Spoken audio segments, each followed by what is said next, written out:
sometimes you need to smack them upside the head to get their attention. And so I'm very uniquely qualified to do what I do for the trades and really help just put out these fires and avoid the need for lawyers to get involved. Yeah. It's going to be shocking for people to hear this, but there's not very many HR professionals that work with the trades. And that's because most of my peers have no idea how to communicate effectively with blue collar workers or blue collar employers. Yeah.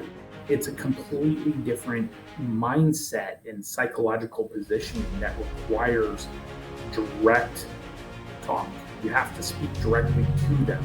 You have to be speaking to solutions, not just risk assessment and this is how you cater to a problem to make it kind of fizzle out. No, you need to solve a problem. You need to